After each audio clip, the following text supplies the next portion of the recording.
The three Re's: remake, reboot, and remaster.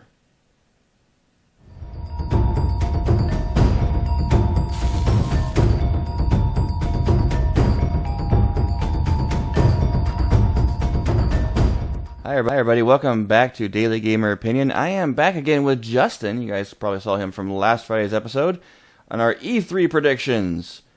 Today we are talking about the three Re's that can be a plague or they could be a great thing in the video game industry. That's the remake, the reboot, and the remaster. They are three separate things. A lot of people think that they are the same thing, and they are not. I think we should start with defining what they are. Starting with the remaster. The remaster is simply put taking the original game, updating the graphics and specs for modern systems. If you're more interested in having the game exactly as it was and just want to play an updated version of it, that's the way you want to go. If it's a remake is updated graphics, updated systems, but they also have license to change elements of the story and gameplay, and often do. A reboot is taking the same name and idea and redoing the game completely. It's the more extreme of the scale. There's lots of remasters coming out all the time. One of the biggest ones, I guess you could say the biggest IP or franchise to do this is Kingdom Hearts.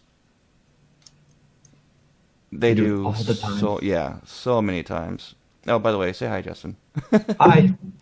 I'm here. Yeah, he's here for another round. So they're the most common for the remastered. There's always games coming out for remaster, especially the new systems. It's commonplace. It's the easiest one to do. It's simply just updating graphics, takes a minimal team. But then you have the less of the middle ground of the Re's, and that's the remake. Now, when I say remake, I'm pretty sure what comes to everyone's mind right off the bat without second thought is what? It starts with an F. You know what you're telling me. I think it's a Fantasy Final. No, that's not. I'm gonna right. go off the air and kick your butt. Final Fantasy VII Remake. What we know about this game, Square Enix has been extremely tight-lipped. I am a giant Final Fantasy VII fan. Like, one of the biggest. 999 hours with every character at 99, everything unlocked and done in the game possible twice.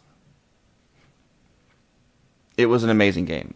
What really drove Final Fantasy VII, what do you think that is, Justin? I would have to say it was actually its engrossing story that it just fully pulled you in, and you just ding, ding, ding, ding. We have a winner. Felt it. You felt it. Yeah, it's considered to be the best story ever written for a video game, and I could not agree more. It is astonishing. The graphics definitely were not award-winning. The cutscenes, though, were pretty incredible for their time. Yeah, they were really impressive. But come on, square arms and square blocky characters running around. This was PS1. I know. Everything was square. Back when Square Enix was Squaresoft. And it was a square. It was a square. So the things that they're doing at Final Fantasy VII, there's some things that excite me beyond belief. Like I almost peed my pants when they announced it back in 2015 at E3. Even though I knew it was coming. I knew it. I had been telling people for years they're making it. But no one believed me. But I was right. Again. It's funny how right I am. But there are things... sound like a crazy person. Yeah, right? There are things that really scare me about the remake, though. One of the key things is the complete overhaul of the combat system. They're trying to build the game to the modern gamer, aka teens. They forget that a lot of us in our 20s and 30s grew up with these games, and we're the ones that made this game literally the highest selling video game of all time. And moving it to them, away from what could be a bad mistake. I didn't really care for Final Fantasy 15's combat. It just wasn't my style and the reason why is because I am so used to the original Final Fantasy mechanics, turn-based, and I have that old school mentality, which is a mistake. I personally enjoyed the combat system in Final Fantasy 15. There was mode you were able to put it more to a turn-based system, and it flowed well for me. I liked that part of it, and I enjoyed the fluid combat of the game as well. Yeah, it still concerns me though, dude. I mean, it was just like I have the old school mentality. I just want the original turn-based. That's what really I love that about that game. It was so exciting. You're not a fan of strategy games. I don't understand. Well, strategy. What I don't like about strategy is the min-max, the micromanagement crap you have to do. All right, come on. Well, but you're micromanaging people. Okay, so let's talk about the story of Final Fantasy VII Remake. What they're saying is that they're not going to change the story so much, but they're going to be. What they did say is that they're going to accommodate a few caveats in the story to accommodate modern generation standards. That could be scary. Now, if they take the original story and they kept it and added to it, fine, as long as it pertains to the story. Yeah, I think the plan for them to add to it was like more side quests and things like that like kind of enhanced the story a little bit. I'd be all for that. I don't put up think with the combat for that. I don't think they're going to do a whole lot to the actual main story, other than maybe update some of the terms, maybe. What do you think about the episodic nature of it? Episodic could be interesting. It depends on which route they want to go for it, though. The two routes possible that are rumored is one, because the game is so freaking huge. They had 7 discs in the original Final Fantasy VII for the PlayStation. It was monstrous. So they're probably, my guess is that they're just going to break it into 3 parts, so it's not a 200 gig game. But the flip side of it, people are saying that it could be done from 3 different perspectives, which could be stupid. Yes, and that is something that I think that may have a higher chance, just because that's what they're experimenting with 15 as well. Yeah. Can you imagine a Chrono Trigger remake? I'm like, apparently you can. I'm cooing inside at the idea. Chrono Trigger is my favorite RPG of all time, and what made it so awesome was not only that it had an incredible story, had the highest replay value of any RPG, because it had 20 endings possible. 20. It was the first one to incorporate the Plus game, and the Plus game made perfect sense. Because depending where you ended the game, depended on how to change the story, because it's all about time. The combat in the game was amazing. The chain abilities, if they change the combat in a remake, I will cry. And here's what I dug up. The director for Chrono Trigger, Takashi Tokita, has said he'd like to see Square Enix bring the critically acclaimed RPG back as a modern remake. I think I will squeal and pee my pants if they announce that. We'll see. Alright, so let's talk about the other re. And that's the scariest thing, is the reboot. Okay, the scary thing about reboots is this. I'm kind of laughing inside because this is like our 7th take.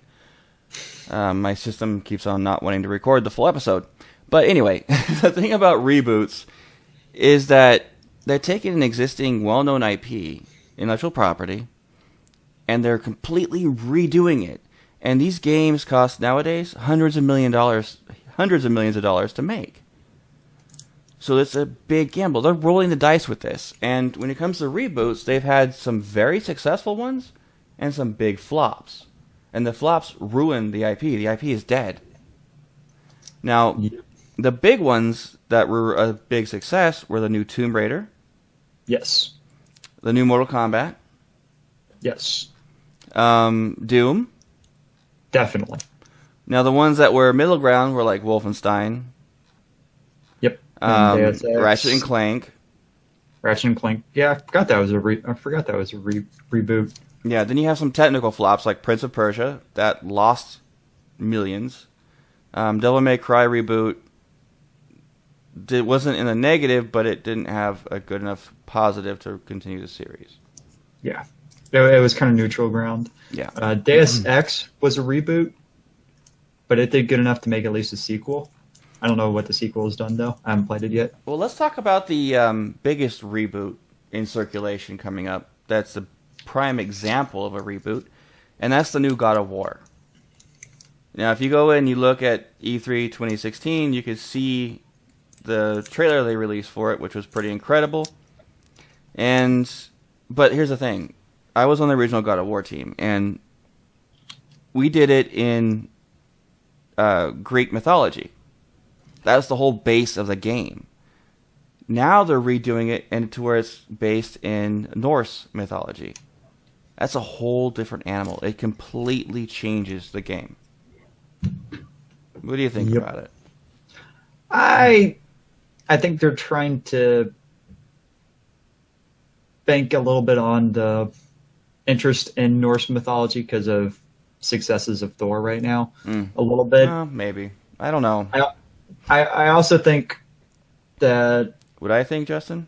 Really quick? What do you think? It is your opinion. It occurred to me here. No, it's our opinion because you're on my show. But anyway, what I think is that they've played out the Greek mythology to its core.